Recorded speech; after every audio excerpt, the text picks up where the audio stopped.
జగన్ ప్రభుత్వంలో పారిశ్రామిక అభివృద్ధి జరిగిందా? అసలు పెట్టుబడులు వచ్చాయా? ప్రతిపక్షాలు చేస్తున్న విమర్శల్లో వాస్తవం ఎంత? ఉన్నట్లుగా మాట్లాడుకుందాం. మీ ఎవరికి సపోర్ట్ కాదు, అలా అని ఎవరికి వ్యతిరేకం కూడా కాదు. నిజాన్ని నిజాయితీగా చెబుతూ వాస్తవాలను ప్రజలకు చేరవేయడమే వోల్గాస్కు తెలిసిన జర్నలిజం. ఇప్పుడు మేము చెబుతున్న అంశం, ఏపీలో అసలు అభివృద్ధి జరిగిందా?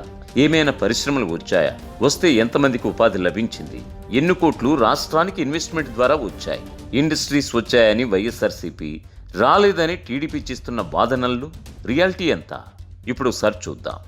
గత 5 ఏళ్లలో అంటే 2019 నుంచి ఇప్పటి వరకు పరిశ్రమలకు ఆంధ్రప్రదేశ్ గమ్యస్థానంగా మారిందని చెప్పొచ్చు. ఎందుకంటే గత ప్రభుత్వంలో కంటే 3 రెట్లు ఎక్కువ పెట్టుబడులను వైఎస్ఆర్సీపీ ప్రభుత్వం ఆకర్షించిందని లెక్కలే చెబుతున్నాయి. వైఎస్ఆర్సీపీ ప్రభుత్వ పారిశ్రామిక ప్రగతిని కేంద్ర పరిశ్రమల శాఖ గణాంకాలు కూడా స్పష్టం చేస్తున్నాయి.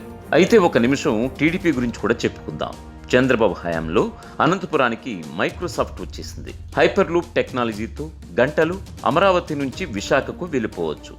దుబాయ్కు చెందిన బిఆర్ శెట్టి అమరావతిలో నిర్మించిన ఆసుపత్రులు ప్రజలకు అత్యాధునిక వైద్యం అందుతోంది. ఏంటి, నిజమనుకుంటున్నారా? కాదు, అవన్నీ గ్రాఫిక్స్ అని ప్రజలందరికీ తెలుసు.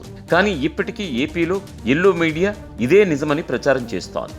అయితే జగన్ ప్రభుత్వంలో దేశ విదేశీ పెట్టుబడులు వాస్తవ రూపంలో కనిపిస్తున్నా అవేమీ కొందరికి కనిపించకపోవడం ఆశ్చర్యం కలిగిస్తోంది. రాష్ట్రానికి అసలు పెట్టుబడులే రాలేదంటూ బాగా కొడుతున్నాయి.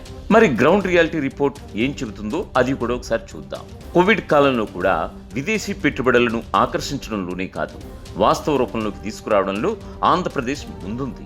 జపాన్కు చెందిన యకహామా టైర్స్ అచ్యుతాపురం సజ్లో 1929 కోట్లతో భారీ టైర్ల తయారీ పరిశ్రమను ఏర్పాటు చేసి ఇప్పటికే ఉత్పత్తి కూడా ప్రారంభించింది.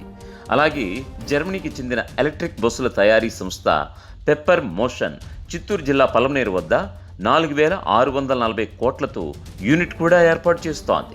అలాగే యూరప్కు చెందిన పెట్రే గ్యాస్ కృష్ణపట్నం వద్ద 600 కోట్లతో ఏర్పాటు చేసిన భారీ ఫ్లోటింగ్ ఎల్ఎన్జీ టెర్మినల్ సైతం ఉత్పత్తి ప్రారంభించింది. ఇక జపాన్కు చెందిన డైకెన్ 2,600 కోట్లతో ఏసీ తయారీ యూనిట్ను తిరుపతి జిల్లా శ్రీ సిటీలో ప్రారంభించింది.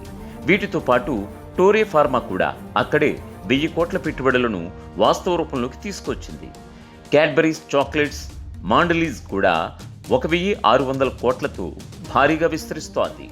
అడిడాస్ బ్రాండ్తో తయారయ్యే పాదరక్షల తయారీ సంస్థ హిల్ టాప్ సెజ్ పేరుతో 800 కోట్లతో ఏర్పాటు చేసింది. వాస్తవాలు ఎలా కళ్లకు కనబడుతుంటే విదేశీ పెట్టుబడులు ఏమీ రాలేదని ఈనాడు రాస్తోంది. గత ప్రభుత్వంలో దావోస్ వెళ్లిన చంద్రబాబు పాలకూర పప్పు, బెండకాయ వేపుడు ప్రసంగం ఇప్పటికీ అంతర్జాతీయంగా కామెడీ పీస్గా ఉంది. ఇక గతంలో ఎన్నడూ లేని విధంగా రాష్ట్రంలో సూక్ష్మ, చిన్న, మధ్య తరహా పరిశ్రమలు అంటే ఎంఎస్ఎంఈలు వేగంగా విస్తరిస్తున్నాయి. గడిచిన 5 ఏళ్ల కాలంలో వీటి సంఖ్య 3 రెట్లు పెరిగిపోయింది. ప్రభుత్వ చర్యలను నీతి ఆయోగ్ కూడా ప్రశంసించింది. కేంద్ర ఎంఎస్ఎంఈ శాఖ రాష్ట్రాన్ని ఆకాశానికి ఎత్తేసింది. కానీ ఏపీలో ప్రతిపక్షాలకు కళ్లకు చెవులకు గంతలు కట్టుకోవడంతో ఇవేమీ కనిపించడం లేదు. ఎంఎస్ఎంఈల అభివృద్ధి కోసం మౌలిక వసతుల కల్పనకు వైఎస్ఆర్సీపీ ప్రభుత్వం పెద్దపీట వేస్తోంది. ఇందుకోసం ప్రతి జిల్లాలో కనీసం 2 చొప్పున మొత్తం 54 క్లస్టర్స్ను అభివృద్ధి చేసేందుకు ప్రణాళికలు రచించింది. ఇందులో భాగంగా విజయనగరం జిల్లా ఎస్కోటలో జేఎస్డబ్ల్యూ ఇండస్ట్రియల్ పార్క్ ఏర్పాటుకు రాష్ట్ర పెట్టుబడుల ప్రోత్సాహక మండలి ఆమోదం కూడా తెలిపింది. సుమారు 531 కోట్లతో అభివృద్ధి చేస్తున్న ఈ పార్కు అందుబాటులోకి వస్తే 36,750 మందికి ప్రత్యక్షంగాను 9,375 మందికి పరోక్షంగా ఉద్యోగ అవకాశాలు లభించబోతున్నాయి. అలాగే అనకాపల్లి, కొప్పర్తిల్లో కూడా ఎంఎస్ఎంఈ పార్కులను రాష్ట్ర ప్రభుత్వం అభివృద్ధి చేస్తోంది. గత ప్రభుత్వం దిగిపోయే నాటికి రాష్ట్రంలో ఎంఎస్ఎంఈల సంఖ్య 1,93,530. ఈ ఏడాది ఆగస్టు ముగిసే నాటికి వాటి సంఖ్య ఏకంగా 7,72,802. ఇది కేంద్ర ప్రభుత్వ ఉద్యమ్ పోర్టల్ చెబుతున్న గణాంకాలు. అయితే పాలకుడి సమర్థత రాష్ట్రంలో వెలుస్తున్న పరిశ్రమలను అడిగితే చెబుతాయి. పారిశ్రామికవేత్తల చొరవ ప్రభుత్వం అందించే సహకారంపై ఆధారపడి ఉంటుంది.